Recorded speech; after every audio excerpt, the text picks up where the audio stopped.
Donald Trump has been lying about the coronavirus for 5 months, spouting conspiracy theories nonstop, and repeatedly downplaying the severity of the pandemic.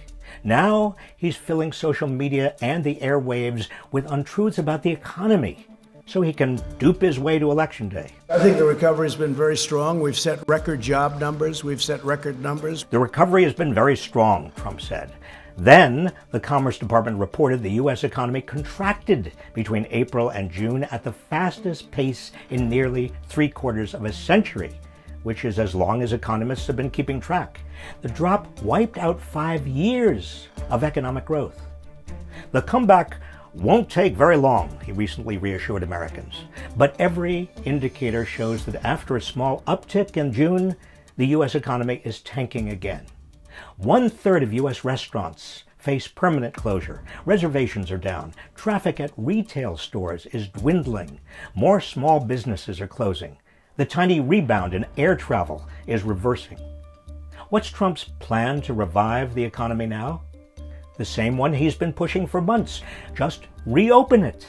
He wants the public to believe the shutdown orders that began in March caused the economy to tank in the first place. So reversing them will bring the economy back. Well, that's rubbish. It was the virus that caused the downturn, and its resurgence is taking the economy down again. COVID-19 is surging because governors reopened prematurely, before the virus was under control, at Trump's repeated insistence. You ought to get the state open, Governor. Open your state. The sequence of cause and effect is clear. The virus has surged most in states that were among the first to reopen, such as Florida, Arizona, Texas, and much of the rest of the Sun Belt. Because of this resurgence, many states are pausing plans to reopen, and some are reimposing restrictions. But these restrictions are not the reason the economy is slowing down now. They are the necessary consequence of allowing the pandemic to spiral out of control.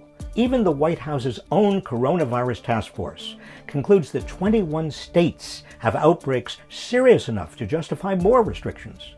The economy is cratering even though the government has pumped trillions of dollars into it. What happens when the money stops? Well, we're about to find out. Senate Republicans can't agree among themselves, let alone with House Democrats, about more funding, while Trump says we really don't care about reaching a spending agreement. Thanks to their delays, more than 30 million Americans are no longer receiving the emergency $600 federal weekly unemployment benefits. As a result, tens of millions can't make rent or mortgage payments. More will go hungry, including children. The economy will slide even further, and the human cost will be unconscionable. The White House argues that the extra unemployment benefits discouraged workers from seeking jobs because some were receiving more money in benefits than they'd earn by working. More rubbish. A study by Yale economists finds no evidence that people who have lost their jobs are choosing to stay unemployed because of the extra federal aid. The reason people are not going back to work is not because they don't want to, it's because there's hardly any work for them to go back to. 14 million more people are unemployed than there are jobs. In fact, the extra benefits have been keeping some 3 million employed because the money has gone into the pockets of people who spend it, thereby sustaining economic activity. You shrink those benefits and you put less money into consumer pockets, with the result that millions more jobs will be lost. Lies about the economy are harder to spot than lies about the coronavirus. While COVID's grim death count is painfully apparent, the economy is complicated. But Trump's economic lies are no less egregious.